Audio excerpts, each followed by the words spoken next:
Thanks everyone for coming. We'll start with questions with Coach Burton.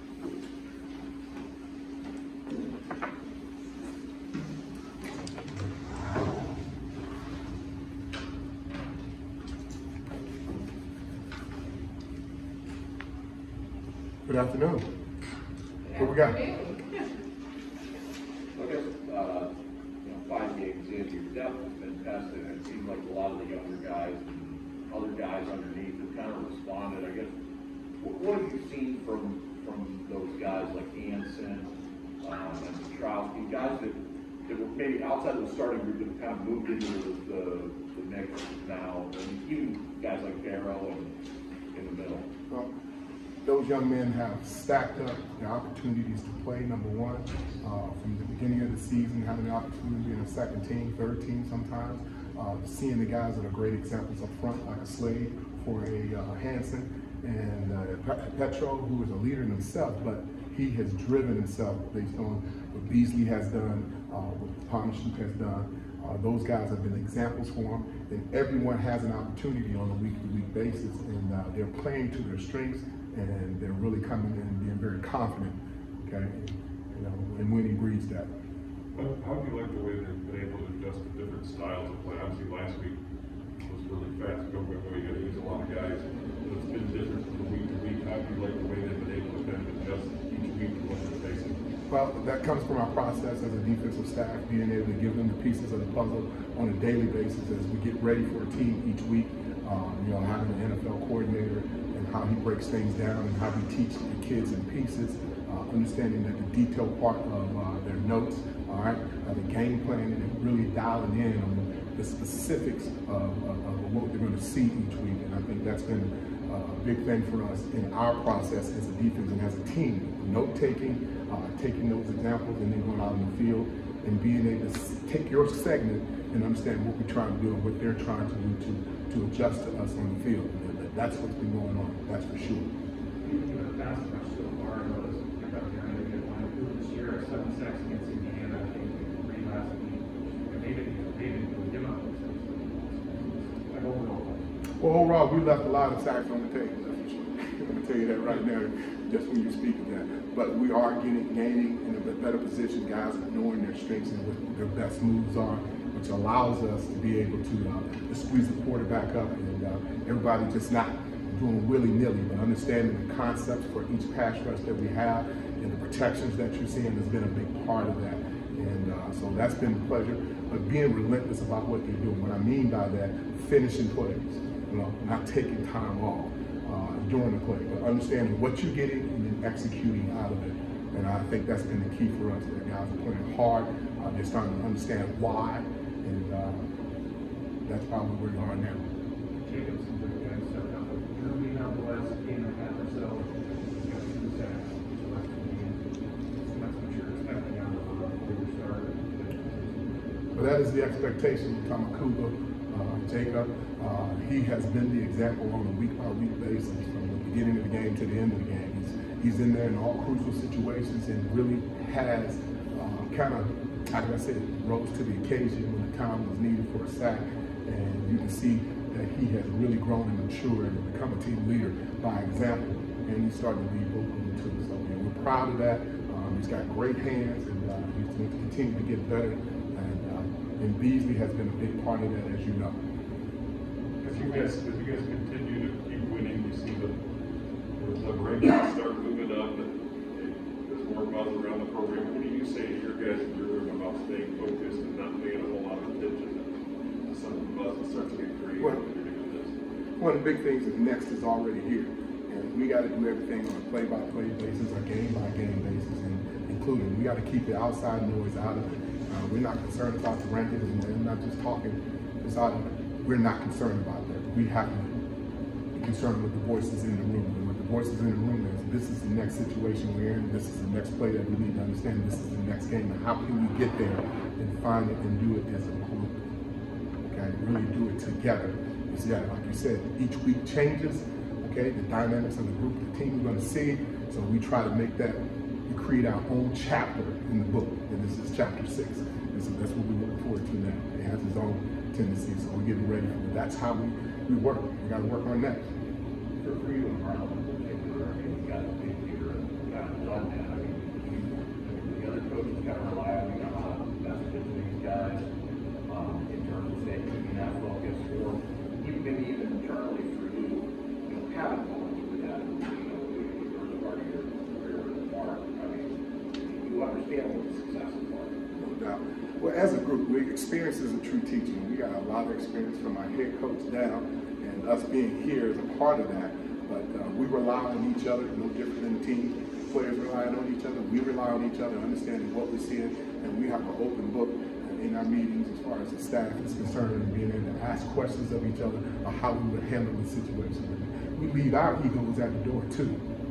Okay? And that's what's been a good part of it. So we are being asked of how we create. We started Big Ten East this week. How about that? How do you handle it? For you guys, I mean, what's the difference maybe with this year's success versus, you know, those Rose Bowl teams and Cotton Bowl teams? What maybe is different with this group? What's different with this group is they're new, younger, talented guys that have opportunities in front of them. When we had a more veteran team back then, we got younger guys that are stepping forward now. But the examples are the same, but the thing about it is we're a younger group, the guys are maturing a lot faster, and they're taking coaching even better as a young guy and as an older guy. And that's what I see the difference is, but we're all in that winning culture and always trying to find different ways of adjusting and making it better. So we're always work to be done. We want to continue to chop, and that's what's different. We continue to chop consistently and changing it on a daily basis if need be. You've been here, obviously, because we've referenced there's some great years, some years that haven't been as good. When you're in the midst of one of these things where things are going well, what's it like around building? You guys are coming to work. Is there a little more pep in your step, or do you feel like you guys are just kind of business as usual? I think it's a little bit of both. Understanding as the season continues on, everything does from the outside seems to get bigger, but from the inside we try to keep the status quo of what we need to do to get better. So we try to be as consistent as possible so we don't miss anything. We're constantly trying to find the next thing that's going to help us for this next game. I think it's been just the consistency of how we've handled it more importantly than anything. You don't want to be high, you want to be low, you want to be right there so you can see everything in front of you and continue to find things that are going to help you get there, but stay on the same plane. And I think that's what we're doing right now. There's no highs and lows. I think that's necessary. You mentioned that how are you going to handle the Big Ten East? Has that been a pretty big emphasis at practice this week? Have you been honing in on that? Well, I use that for you guys, but more importantly, just honing in on the next game. And Rutgers is on the clock, and we have a bad taste in our mouth from when they were here last year with opportunities to win that game. And as you know the background on that. So we have enough right there in itself as we ride into the Big Ten East, getting ready for Rutgers. But we understand they'll be ready to play, and we want to take it one play at a time and go up there and have all pieces of the puzzle ready to go, playing complementary football and know how we want to execute. So we have enough in that itself. Rutgers on the clock. How much of the maybe in the first generating pressure just the front four and now relying on the boys as well? Well, I mean, that's just a piece of it. When you can, it allows you to do a lot more things. When you can create a lot more pressure with just four. I think any team in the country would want to be able to do that. It allows you to be much more adjustable and pin your ears back. So it's relied upon, that's for sure. Percentage-wise, hey, what's given to you on that particular play as far as four-man rush is concerned. But we have some tendencies where we've done a great job in that, but we want to continue to get better in that because that's only going to help us in the long run in our four-man rush. How encouraging is it that you guys have had the shot ready to improve the strategy based on 149 per game to 8.6? I think you guys have definition now on that rate. How important is it that you've been able to do that without having to score out in place? Well, thanks for the information. I tend to have not been able to look at that, and thanks for that stat. We're not looking at that. We want to be able to understand that we can get better with all the missed opportunities that we've had, but we want to look at those stats at the end of the season. We just want to continue to get better and know where the weaknesses and strengths of teams so we can get better at our sack ratios. But thanks for that information, but I'm going to leave it alone until after the national championship. Ron, what did you think of the season Drew was having before his injury? As a 6-year guy, comes in as a walk-on, it seemed like he was having a great this year for you guys. What do you think about it, and do you think we'll see him back again this year? When he's ready, he will be ready. He's here every day. He's doing his job. He's a team leader. He doesn't miss anything. What he's done is a testament of what that young man is all about. Grad school, knowing he had to fight for everything and opportunity. As we sit in that back room right there, say, I'm coming here as a preferred walk-on and earn that scholarship. I've had multiple scholarships anywhere he wanted to go here and around the area. I think it just shows you the maturity of that kid, and he's been the great example daily of where we want to go. Beasley has been a kid that shows his leadership verbally and by example. And don't you worry, he's around and getting it done. What about on the field? What about on the field in terms of his first few games before the injury? What did you like about that? Well, his production. I mean, run, pass, his ability to execute, being a quarterback of that defensive line, his understanding of the game, his in-game adjustments. He's a guy that's he's played a big part of it. What about Joe right now? He had that foot thing early in the year, but it seems like he's a little slow to come off. But I mean, it seems like when he gets back up to 100%, that just makes the middle that much more style. Well, he's working his butt off, and he's playing every game, and he's going to continue to get better. He'll be fine. Thanks, Coach. Appreciate you guys. Go Green. Thank you.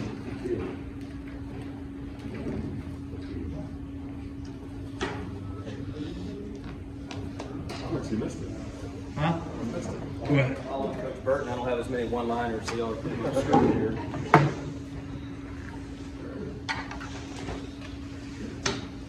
We'll take questions. Thank you. Well, this was easy. Well, I guess we'll start with this. Obviously Ken Walker leads the nation in rushing yards. He's had a phenomenal year for you guys so far. But, what have you noticed about him, I guess, since the beginning of fall camp to where he is now with the progression that he's Yeah, for me, it comes down to when he first got here in the spring, I was like, I think this guy's pretty good, but how's it going to translate to Saturdays? And as camp went on through fall camp, it was more of a situation like, I still think he's pretty damn good. And then obviously you saw what he did against Northwestern. The kid's been consistent the way he works every day, and he just comes out and works and does a good job. How did Walker's film and what he looks like now compared to what he looked like a week before? Is he just better than he looked like when we were evaluating him? Well, we knew we felt like he worked, he would fit in our scheme. Wake Forest is a little bit different offensively, which isn't a knock to them. They do a great job. But I felt like in our system, getting downhill now, he's actually been better than I even anticipated he would be. And I don't think he's necessarily, maybe a little bit of quickness, obviously with the COVID year the year before, but I just think it's a good fit for him schematically, and he's always been a really good explosive football player. What about in terms of his toughness? It feels like the other night he was getting banged up here and there, ankle wrapped, all these sort of things, and he still kept coming out. What does that say about him? Well, the kid's got a really strong mentality, and you can see that from the way he works in the offseason and in the game. I mean, he wants the ball 35 times a game, which most great backs do, and he's just got the right mentality to be successful. Is some of that mentality with his humbleness? He's very humble. I think he's got a clear understanding of what you do every day translates to what you do on Saturday. It's what you do on Monday, it's what you do on Tuesday, Wednesday, Thursday, and so on that leads to success on Saturday. He's really bought into that. Do we anticipate having that kind of self-out 35 carry game guy, or is you kind of coming into it thinking, do we have to carry a little more? Yeah, I thought with him, I thought he was going to be our guy probably after the spring. I wanted to confirm it in fall camp. But I think in today's day and age, you don't ever think a guy's going to carry it 35 times a game very often. But as we go into it and you realize the way he works, it turns into a situation where, I kind of expected this coming out of fall camp.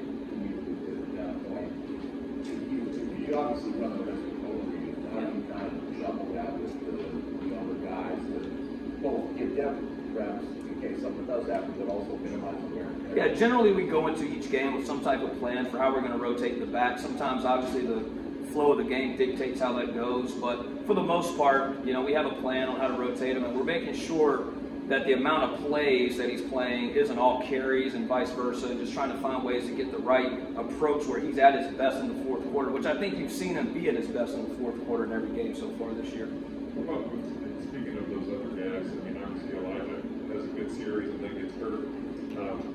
How much of that your rotation has been affected because of that? And are you hoping to see Elijah back at some soon at some point? Well, definitely hoping to have Elijah back, because Elijah had a great fall camp. You know, I think a lot of times guys think you're just selling stuff, saying that guys had a great fall camp, but everybody in our room had a really good fall camp, and it was a tough decision on who was going to trot out too in that first game. Obviously, Elijah was banged up, I think, the last week of fall camp, but he played on special teams in that game. So it's one of those situations where with Elijah, we'd love to get him back and see where he fits in the rotation, but we're not going to play 3 and 4 backs probably in most games like we did last year. There might be some situational things where we feel like that fits best, but Elijah, Jordan, Harold, Dono, and even Davion have shown that they can help our football team win. So we're going to put them in a position that we think is best to have success, whatever that looks like. Right now, as an offense, I mean, the balance also is pretty striking. Not sure if the run ball, throw the ball. What's that helping on your end? I think it's helping a lot, on, like you said, on both sides. You know, obviously safeties are getting in the box. It gives you a chance to hit shots down the play, and then when they want to play too high to take it away, we should be able to run the football. So it's a pretty simple formula. You just got to keep executing. Well, what's it like coaching Kenneth when, I mean, he's obviously the nation's lead rusher, and he's doing some things, some plays that are just sort of spectacular, uncoachable type of things. I mean, what's it like coaching? Wait a minute now, I coached that. The side middle and everything. Yeah, Okay. I actually demonstrated that today if you guys would have been out there. My apologies. No problem. But do there sometimes you kind of squint, I guess, to find criticisms, or just what's it like coaching a guy that's, I mean, yeah, there's still some things to criticize because, as you know, with coaches, we're really never happy. We're always looking for the perfect game, and that really never exists. I think with Ken, there's things he knows he needs. Good Lord, he knows he needs to improve on, but there's also things as a coach I need to improve on, and we're always trying to get a little bit better. Again, it's what you do every day. The term process gets thrown around real loosely out there, but it truly is the process that you go through every day to try to be a better player that leads to success on Saturday. I wanted to ask a little bit about special teams. You know, you guys are out there on that, and people out there, you're out there making plays. How do you work with the boss to get those guys running? Is that something that you even have a say in, or is it just? It's something that I have a lot of pride in. It's something that I believe if you want to play that position, running back at the next level, you have to show special teams value. Actually, I was just talking to a scout, and they literally keep a roster spot for a gunner. So, I mean, if you can show that you have special teams value, it's only going to give you a better chance to have the success in the NFL that you're looking for. I want every one of my guys on special teams and to be contributors in a major way on that unit.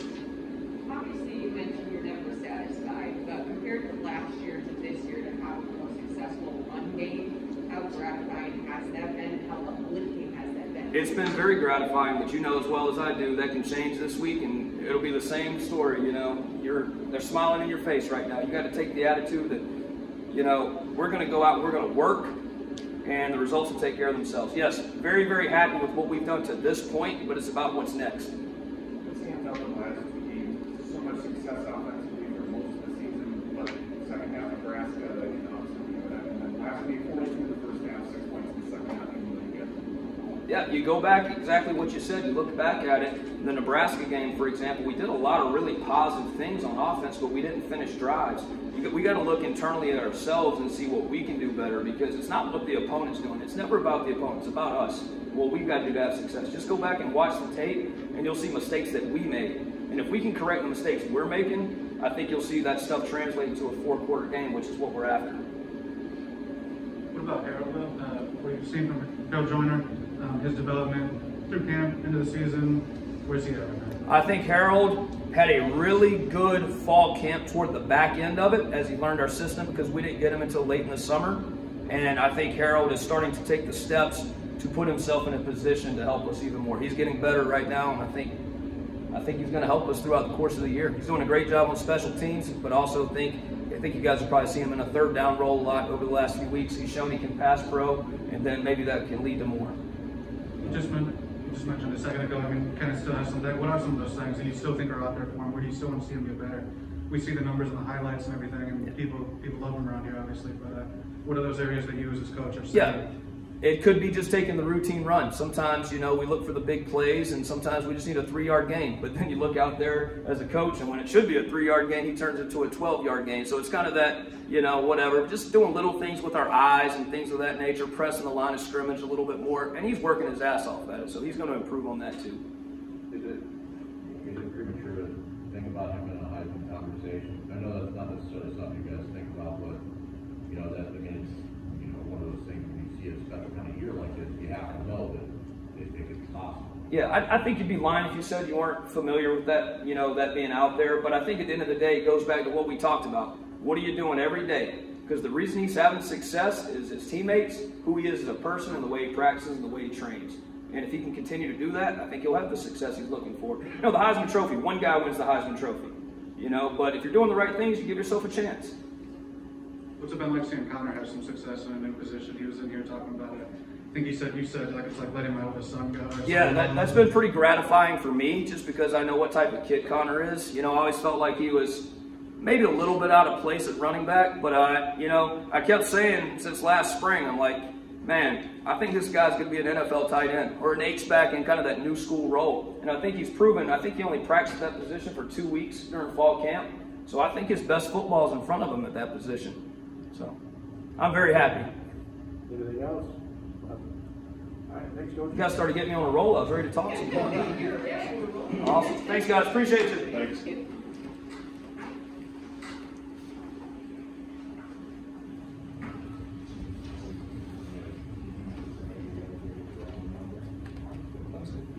A little bit, not really. I'm more concerned about us, to be honest with you. Hey, we'll see about it.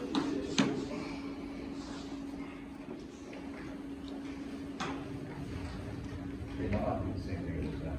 Will, we have guys that really even Jaden too. You've got 2 guys that kind of have a real special year. That how football works and the bigger rewards. But how do you think that they're right now warranted to be in the conversation to maybe even talk about the Heisman, or do you kind of just shut all that out because it's out there, obviously? You're asking if I believe that they should be in those conversations? Yeah.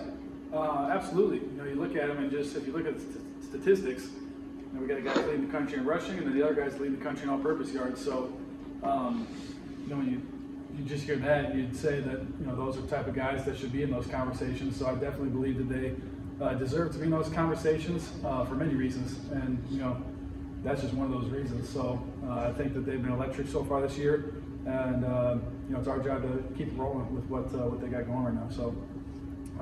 Yeah, I definitely think that they deserve that. Last week, you stood up here and you weren't really happy with how you played against Nebraska and said that this is going to be a big week for improvement. How would you judge your own play against Western Kentucky? Yeah, I think we got back to where we were supposed to be. It wasn't really about, well, it's always about improvement, but it's not, it's more just getting back to what we were doing before. It was kind of a bump in the road. But I think we're back on track, and we're working every week to like you said, improve always. But also just we talk about keeping the main thing, and that was our focus last week, and that'll be our focus this week, as well as game plan for Rutgers, obviously, and getting ready to go for a different opponent this week. Hey, how does this team deal with the increased expectation and buzz around the program every week as the wins keep coming and the rankings go up? Is that how do you guys try and block that out, or how do you cope with all that? Yeah, we don't focus on it too much. You're lying if you say you don't hear or see those things, But we're like I just told him, we're trying to keep stay consistent. I believe that consistency is extremely important. It's probably the most important thing, honestly. My dad's told me in my life it's better to be consistently good than occasionally great, And so, we're just focused on working our process that we've put in place that has won us the past 5 games, and just keep building that every week. And it's a day-to-day thing, it's a week-to-week thing. So, we're focused on Rutgers this week, and whatever comes after that is, an afterthought right now. We're focused on going on the road and getting a Big Ten win. So that's what we're focused on right now. Would you have success the last couple of years that you've had this conversation recently about how to handle that success? Yeah, they've been really good for a long time. They've been a top 5 program now for probably like 10 years now, honestly, or maybe like 8 years, something like that. So they're kind of used to that, and this program has been at that point before. We took a little bit of a dip, but our folks is getting us back there. And like I said, that's a week-to-week thing. You can't get too concerned with the end goal. Obviously, you got your eyes at the top of the mountain, but you got to also keep your eyes, or that's in your mind. You got to keep your eyes on the steps to get there. So that's what we're focused on right now. Coach Tucker. Last 2 weeks offensively in the second half is all the success of the season. Nebraska second half, and then last week 42 in the first half, and even though you move the ball second half. Yeah, I think in the second half we just need to finish better in the red zone. Honestly, we got there a few times, and we just got to punch it in. I don't like settling for field goals. Obviously, we like being 100% scoring in the red zone, but our goal is to be 100% touchdowns in the red zone. So that's something we'll have to improve on this week, and that's something that we definitely would have liked to have back from last week and actually score touchdowns instead of settle for field goals. Coach Tucker was mentioning, I was trying to tweet, and Coach Tucker was mentioning, told us yesterday that he gave you guys a reminder on Monday of the run of this game last year. So to have that gentle reminder of how that game played out, what was it like rewatching it a year from last year? Yeah. What did you pick up from it? Yeah, to be honest, I haven't watched it that much just because I'm focused more on what they're doing this year. We have a few plays there in the cut-ups section of our film, but I was there. Unfortunately I was watching the sideline, and it was a tough game to be a part of, and really a tough game to see unfold. I'm not really too concerned about last year's game. I remember it and we acknowledge it, but we have a different team, very different team this year, and we're focused on going there Saturday and playing our best football. So I think if we do that, then we'll put ourselves in a good position. Speaking of that, talk about the Rutgers defense and just what they bring to the table. It's a little different style. I mean, Shian's known as defensive coach and known for having a real physical defense. So what have you seen on film from them that will be a challenge? Yeah, they have a good defense. Like you said, I've seen some physical players over there. They have good players. They do things that we've seen before. It's not like they do anything too exotic. They do some stuff on third down that we'll have to be ready for. And but yeah, they have good players. I mean, it's like I said before, it's the Big Ten, so there's gonna be good players on every team. And we had good players last week against Western Kentucky. So you have to game plan, and it's the same type of preparation every week. See what they do, see what we would like to do against that, and then we got to go out and execute. So it comes down to our execution, and I feel like that if we execute, then like I said before, we put ourselves in a good position at the end of the game. Not really answers those stuff, but what's the difference between what you guys were when you used to practice before and now in the morning? As far as just physically, you get up, and this is the first thing you do instead of class, you all this stuff, and then it's kind of young. Yeah, I like the morning practices a lot better, and I know a lot of guys on the team do as well. It's nice to people say you get out of the way in the day, but I don't really like to think about it like that because that sounds like a chore then. But you get to focus on football in the morning, and then you got the rest of the day to do your schoolwork and whatever else you do. And it's nice to actually watch film after practice versus before. I don't know why that is, but it feels better to do it that way. And then you can watch practice right after you're done, and then like I said, you still have the rest of your day instead of practicing and then going and watching practice and all of a sudden it's 10 o'clock and you're wondering how soon you need to get to bed. So I definitely like waking up and getting ready for football versus waking up and having to do school and then coming for football.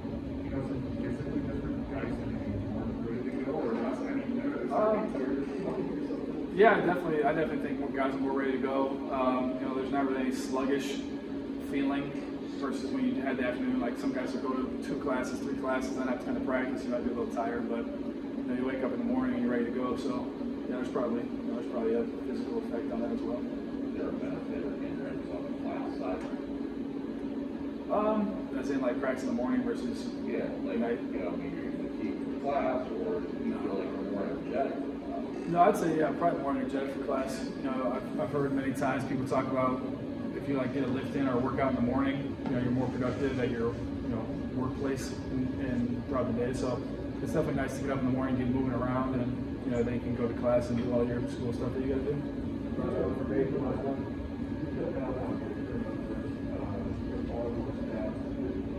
bought into that, and what do you think? What was the question about turnovers? Cut down the turnovers, the formal staff. Oh, yeah. What do you think is going into that? How do you play? Yeah, just focusing on that in the off season, and then spring ball, fall camp, and then throughout the season. And it's a day-to-day thing. It's a practice thing. You can't just do whatever you want in practice and turn the ball over and expect to go out in games and keep the ball on your side. So it's an everyday focus. We focus on it a ton, and it's just knowing where you can and can't squeeze stuff in and stuff like that. What coverages you can throw this ball against versus which ones you can't. And we've talked a lot about that with different concepts. And it's just seeing the defense post-snap and pre-snap. And pre-snap, you can kind of cancel a couple things out. And that comes with film study and preparation. So I think that's been a big part of it.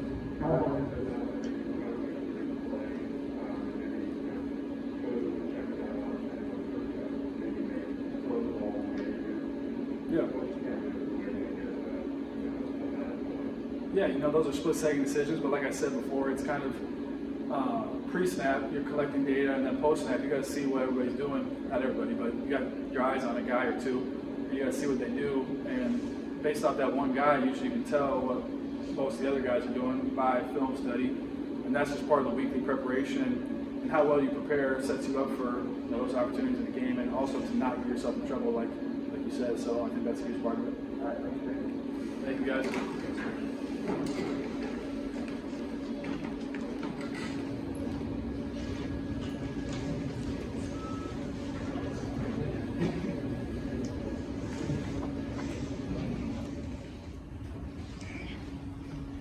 Take questions.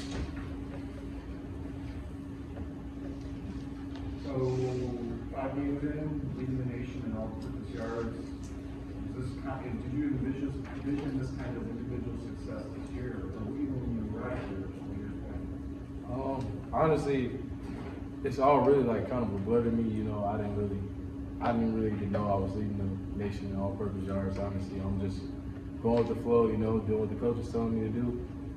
Things just happen. When you're patient and you follow the plan.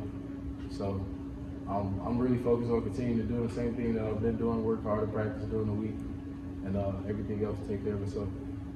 When you obviously you were special teams at Western, but coming in here, was this the role you always envisioned to be? The guy, obviously want to be memorable receiver, but to also be the kicker type guy. Yeah, I mean, coaches always preach to me in college, like, if you want to go to the next level, you got to be diverse. You got to be able to do it all. So basically, I don't mind doing anything, whether I play gunner, I'm punting. So, you got to do whatever it takes to, help your team win. So. Like a player, when you start to hear your name mentioned in a type of conversation? I don't know. I kind of put that to the side now. I'm more focused on getting wins and getting to the Big Ten championship. So I don't get too involved in the hype. That's kind of how I've always been. So just keep doing what I'm doing, and staying in the left-hand column. That's what I'm focused on. How do you now your chance to like Kenneth for that? What's Kenneth done to put himself? The tape says it for itself. Kenneth's he's a great ball player. He's explosive, make guys miss. And that's all displayed on tape. There's not much to talk about. It's something we all see. I don't think I have to say much about what kind of ball player he is. So Peagler was in here earlier. Obviously, you guys are never satisfied with where you are at, but to be able to have some more success offensively this year than you had last year, what does that mean to you guys to be able to, be producing like this week in and week out? Yeah, it's tremendous for the whole team.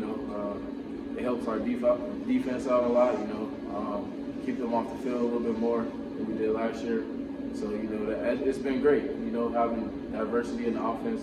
Coach Tuck did a great job bringing guys in, with the transfer portal and everything. So that's definitely helped us out a lot, and we can see that. There's also been 2 times this year that Coach Tucker has mentioned that this is a fun team to coach. How do you see that throughout practice and in games? Do you feel, I know it's weird to say we're having fun, but are you? Yes, I can say I have fun every day I'm out there. I can tell that everybody's buying in to what Coach Tucker is, creating here at Michigan State. And, it's fun to win. You know, when you win, it's just easy to go out there. And, Coach Tucker and the whole coaching staff, I feel like we have coaches that, you know, you want to go out there and play your heart out for them. So, yep. Obviously, a lot of success for you guys as a team offensively, but second half against Nebraska, you know, in the last week, 42 in the first half, 6 points in the second half, despite moving the ball.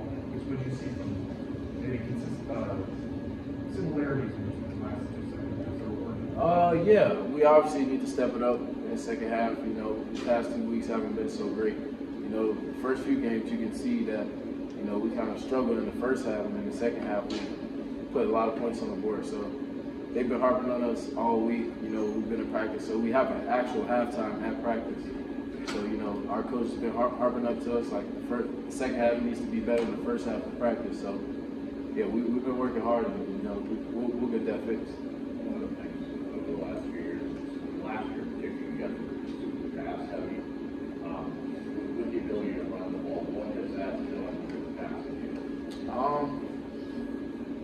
A tremendous job, obviously. You know, we have 2 flea flicker scores on the year, so, you know, safeties want to come down and bite on the run game. So that's obviously shown that the run game has definitely helped the pass game. So, yep. You notice anything different when guys have been able to practice?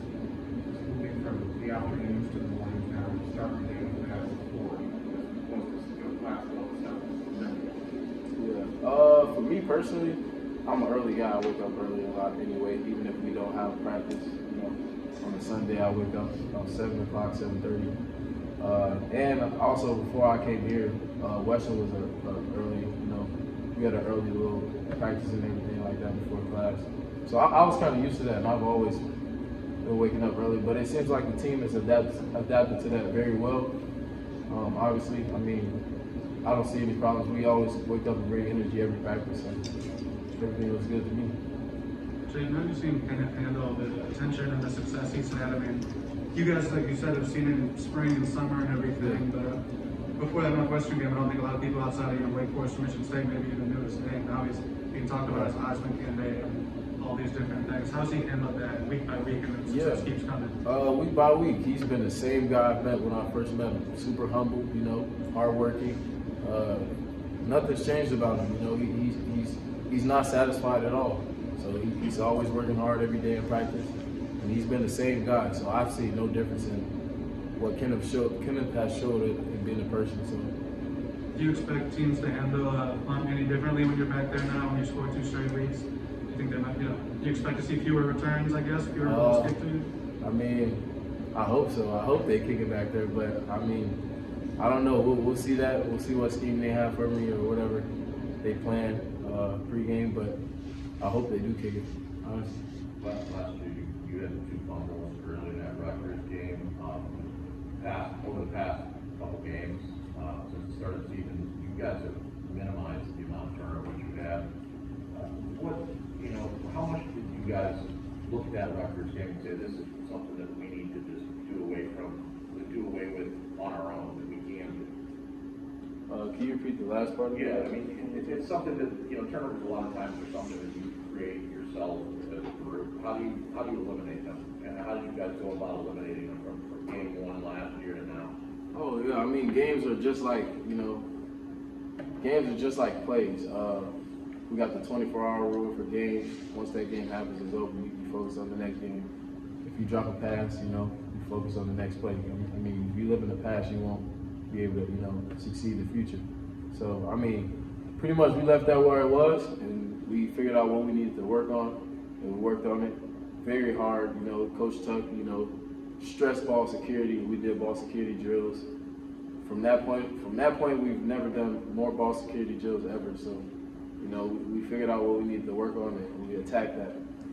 That's the only way we're going to get better. Are you seeing that paying off on the defensive side too, with guys, the less turnovers you guys have? Oh yeah, yeah. So the defense as well. Us not turning the ball over. Coach Tuck stressed to the defense that we need turnovers. So the defense they're attacking the ball every day in practice. So that definitely helped us. We help each other with that from that standpoint. So no doubt. Yep. Thank you guys. Appreciate that.